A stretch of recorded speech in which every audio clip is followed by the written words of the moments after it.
Hello বন্ধুরা, যারা এখনও পর্যন্ত আমার ভিডিওতে বা আমার লাইভে শুভ নববর্ষ জানানো হয়নি, সকলকে শুভ নববর্ষের শুভেচ্ছা, ভালোবাসা এবং অনেকটা অনেকটা সকলকে এই যে ভালো থাকা, সুস্থ থাকা, এগুলো তো সবসময় জানিয়েই থাকি এবং মঙ্গল কামনা করব প্রত্যেকটা বন্ধুর জন্য এবং বন্ধুর পরিবারের জন্য।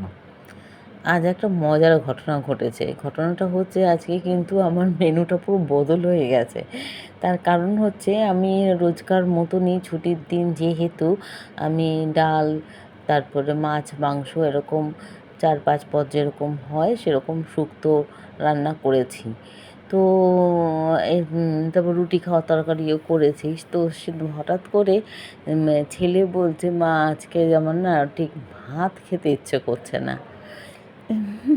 এবার যেমন বলা, ভাতও হয়ে গেছে। এবার সে ভাত যেহেতু হয়ে গেছে তো কী আর করা, তখন তো আমি তো ওটা চাইলে পোলাও বা বিরিয়ানি আর করলাম না। তার কারণ হচ্ছে, মাছও করেছি, মাছটা ঠিক বিরিয়ানির সাথে যায় না। এবার ছেলে তো একটা দিনের জন্য ব্যাপারটা খাবে। এবার আমি বললাম, তাহলে একটা কাজ করতে পারি, যে ভাতটাকে দিয়ে রাইস বানিয়ে দিতে পারি। তো এই যে ঘরে হয়ে যাওয়া ভাত দিয়ে রাইস করা, সেটাই আজকে, আর অন্য কিছু নয়।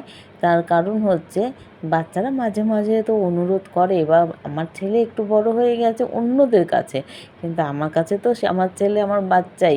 তো প্রত্যেক মা সন্তান, মাসি, পিসি, মামা, কাকা, জ্যাঠার কাছে বাড়ির যে পরের জেনারেশন, তারা সবসময় চিরকাল ছোটই থাকে। আমরাও যেরকম আমাদের আগের জেনারেশনের কাছে ছোট।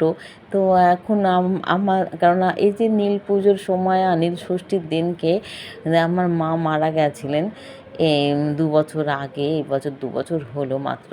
তো সেই মাকে 2 বছর আগে যখন মা, তার আগেও যখন নীল পুজো করতো, তো আমি বলতাম, "মা, তোমার ছেলে মেয়েদের জন্য যে করো, তারা এখন মা হয়ে গেছে, তাদের এখন সন্তান, তাদের স্ত্রীরা, তারা তাদের সন্তানের জন্য পুজো করে, তা তুমি এখন ছেড়ে দাও, তাদেরও তো নিজস্ব পরিবার হয়েছে, তারা তাদের মতন করে।" কিন্তু মা আজীবন করে এসছেন। এমনকি নীল পুজোর দিনকেই তিনি মারা গেলেন উপোস অবস্থায়, ভোরবেলা মারা গেছেন।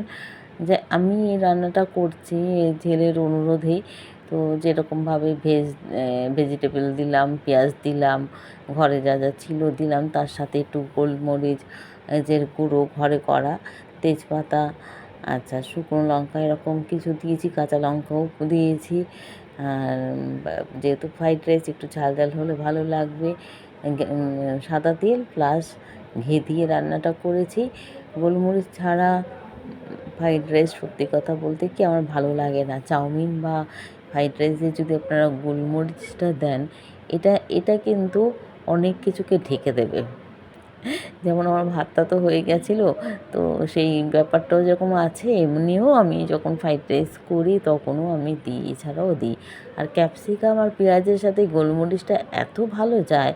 আপনি মাংসের ক্ষেত্রেও আমি করি, আবার ওদিকে এরকম রাইসের ক্ষেত্রেও কিন্তু এই মানে 3টে জিনিসের যেটা মেলবন্ধন, সেটা করি। একটু চিনি দিয়ে দিতেই হবে, একটু তো মিষ্টি মিষ্টি পছন্দ, সবাই বাঙালি বাড়ির খাবার, এ তো আর পিওর চাইনিজ খাবার নয়। তো যাই হোক, যেমন ভাবা তেমন কাজ, দিয়ে দিলাম চিনি। এবার চিনিটাকে হতে দিয়ে আমি এবার গোলাপ জল দিয়ে দেবো। আর কেননা একটু ফ্লেভার, একটু কেওড়া জল, একটু ফ্লেভার, এই ব্যাপারগুলো একটু হলে ভালো হয়। তো এইভাবে আমি 2 ধরনের জল দিয়ে দিলাম, গোলাপ জল আর কেওড়া জল, এবং এটাকে চিনিটার মধ্যে থেকে যেহেতু জলটা বেরোবে, তাই একই সাথে একই জায়গায় দিলাম। আর ভিনিগার চাইলে আপনারা দিতে পারেন, আমি ভিনিগারটা দিইনি। এবার গরম মশলা, ভিনিগারটা দিলেও ভালো লাগে, সয়া সস এইসব দিলেও ভালো লাগে। আমি কিছু দিইনি, আমি রাইসটাকে সাদাই রেখেছি, কেননা মাছ এবং মাংস যেভাবে রান্না করেছি কিচ্ছু লাগে না, শুধু প্লেন সাদা ভাত দিয়েই ভালো লাগে। একটা, এবার ছেলেও একটা অতি সাধারণ একটা অনুরোধ করেছে, সেটা তো রাখতেই হয়। তো এবার হয়ে যাওয়া ভাতটাকে আমি এটাকে দিয়ে দিচ্ছি। পাখা চালিয়ে আজকে ভাতটাকে ঠান্ডা করে নিতে হয়েছে এগুলো করতে করতে। না হলে গরম ভাতের মধ্যে এগুলো দিলে কী হবে, ভাতগুলো মানে ভাতের যে ভাতটা হওয়া ভাতটা এটা তো পুরো 100% হয়ে গেছে, এটা ভেঙে যাবে। সেই জন্য মানে ওই অবস্থায় মাথায় কিছু ছিল না, ওই গরম অবস্থায় যদি আমি মানে মাথা গরম না, ভাত গরমের কথা বলছি, গরম অবস্থায় যদি আমি চিনি ফেলে দিতাম তাহলে আর ভাঙতো না, সেরকম দিলে পরেও হতো। এটা একটা টিপস ধরে নিতে পারবেন যে কখনও যদি বাচ্চারা এরকম বায়না করে ভাত হয়ে গেছে, তো সেই ক্ষেত্রে ভাতটা তো একটু একটু নরম একটু গরম এরকম ব্যাপারটা থাকলে খেতে মজা। তো সেই ক্ষেত্রে কী করার উপায়, ফ্রাইড রাইস করতে চাইলে তখন কিন্তু ওই গরম ভাতটার মধ্যেই আপনি বেশ খানিকটা চিনি দিয়ে দেবেন পরিমাণ মতন বুঝে। তারপরে ওটাকে নিজের থেকে গলে যাবে এবং চালটাকে স্টিপ করে দেবে। তারপর আর চাল ভাঙার কোনো জায়গা থাকবে না। এই যে পরিবেশন করছি, নিয়ে বসে গেলাম খেতে।